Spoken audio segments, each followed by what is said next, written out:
So just to conclude, and I know we're slightly over, there are mobile solutions that can improve efficiencies in many industries. And we hear it time and time again where somebody says, oh, I'm in manufacturing, there's no way, it doesn't apply to me. I guarantee you that there are some way within your warehouse, your manufacturing plant floor operations that mobility can play a part of improving operations and producing an ROI. We're seeing things happen at a much more rapid pace, whether it be the improvements in cellular infrastructure here in Canada, even in the U.S. We've quickly seen 3G move to 4G networks, an expansion of regions and even municipalities investing in Wi-Fi hotspots. We're seeing significant change in the devices that are available and the power of those devices. And what's interesting, even with all of this, you can't just have a mobile application that works real time. You still have to think that there are times when you're going to lose a connection, and that's really the store and forward functionality. And we're seeing a lot more mobile apps mature in themselves to produce that functionality, whether online or offline. We've also seen a lot of cost come down in this area in the ability to provide solutions.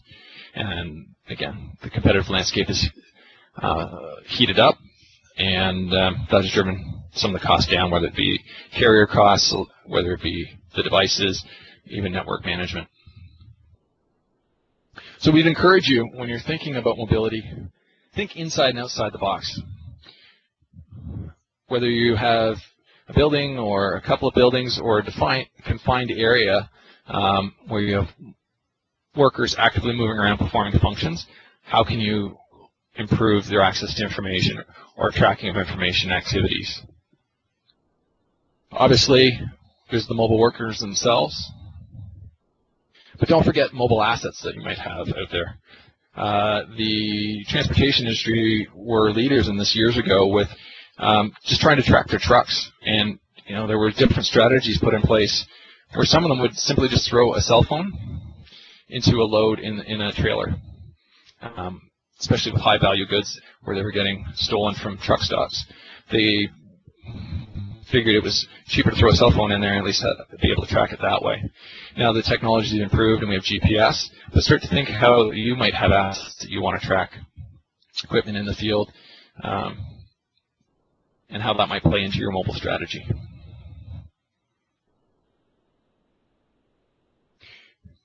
And just looking beyond the hard ROI, take a good look at the culture of your organization when you're looking at this, and your approach.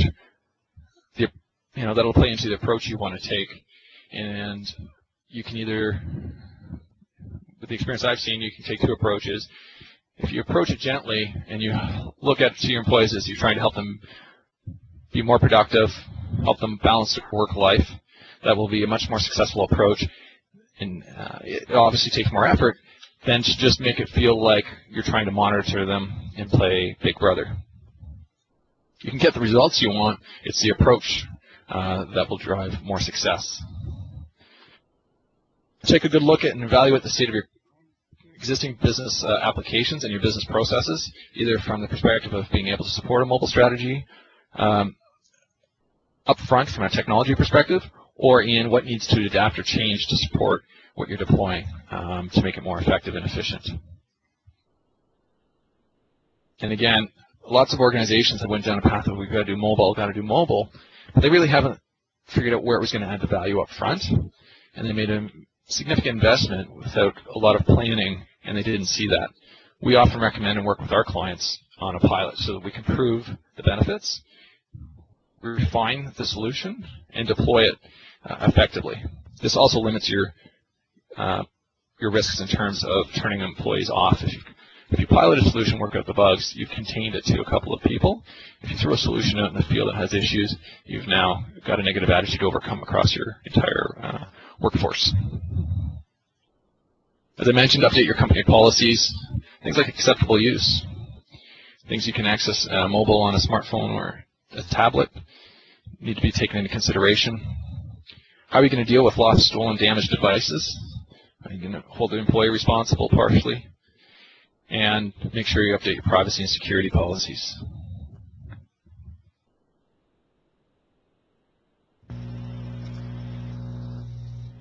Thanks, Brad. That was great. So I will be sending out the slides from today's presentation, and the recorded copy of this webinar will be posted on our website under the Knowledge Center in the coming days. You can also visit our website for additional information. We do also have some additional professional services resources available online in the form of white papers and webinars, and I will make all of these clickable PDF links when I send you the slides to the presentation following the live presentation right now. And lastly, I've listed both of our email addresses along with Gord Smith's, a partner at Ideaca, and I encourage you to connect with any one of us via email as well as to follow us on Facebook, Twitter, and LinkedIn. Don't forget to provide any feedback and post any questions you may have on Twitter at Ideaca, and again, use the hashtag ROI Mobility. And on that note, we will open the floor to any questions. Now, there have been quite a few questions that have come in, and unfortunately we are running a little short on time today, so we will only be able to field a few. But on that note, Brad, maybe you can speak to a few of these here. In the presentation, you mentioned mostly hard cost savings. What about the soft benefits? I'm not surprised by the question. So absolutely, there are a lot of soft benefits. In today's economic environment, most organizations are trying to focus on the hard dollar cost savings first, knowing that there are some soft benefits to come out. There are a number, just to give a couple of examples. I used culture in the way you deploy it, but it can also improve the culture of an organization when you have a very disparate workforce who doesn't necessarily meet regularly. It makes it difficult to knowledge share. Mobility can play into that as well, whether that be from sharing an internal wiki, internal communication, knowledge sharing through using a mobile collaboration. So culture's one area as well. If you think about even putting tools into a mobile workforce where they traditionally haven't had it, even inherent functionality in some of these devices have been known to improve the work-life balance for their mobile people. Excellent. The second question that has come in is, you mentioned cultural factors as a consideration. How does that impact ROI? I still have scars from one of my earlier mobile projects, and I'm not embarrassed to share that because we all learn as we improve. And when I first started doing work in the mobility space, we didn't take a good look at culture. And culture takes years to build, but you can destroy it very quickly as well. So if you've always been a family-friendly type organization, if you don't take the time to split your communication plan to explain to the employees why you're going down this route, they will come to conclusions on their own, and they may not be the right conclusions. So you want to lay out a good communication plan that says, yes, we're going to give you an iPhone or a BlackBerry or an Android device, and we are going to track your mileage, but it's not because we don't trust you. It's because we think you're more intelligent, can spend your time more effectively than writing down the number of kilometers you drove in a day. If you, for example, don't address that, you end up with unhappy people. Generation X, Generation Y, they like a little bit of more autonomy than traditional workforce. So you got to address those concerns up front. Yes, they want the tools, but they don't necessarily want you to think that Big Brother is watching everything they do either. So it's a careful balance, and consider it in your plan and strategy. In some organizations or industries, there's no choice. If you're in the medical profession, a nurse or doctor or a therapist, they're going to understand that it's about security and privacy. So again, and think this through in terms of how you communicate. Great. I think we have time for one more. We'll squeeze it in if you have a little bit of a shorter answer to this one. There were a lot of statistics and research referenced, which I assume are based on enterprise organizations with hundreds of employees. Is there an ROI in smaller organizations with 50 to 100 service workers? There absolutely is an ROI in an organization that can, with 50 or 100 workers. So you got to remember some of the costs scale as well, depending on the number of employees. And some of the applications and solutions today can scale based on the organization. So with software as a service models, cloud computing, you can almost get the same infrastructure that you need, that a large enterprise might need, but at a smaller business cost just because of the way it prices and scales.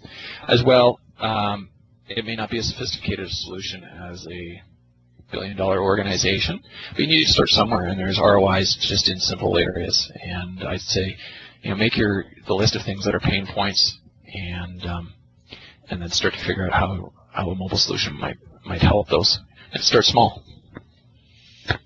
Those are great thoughts, Brad. I just want to say thank you again to Brad for putting on a great presentation today. I'd also want to thank everybody who attended and participated in today's event. We are out of time, so we hope to see you in the future. And again, thank you very much for coming today. Take care.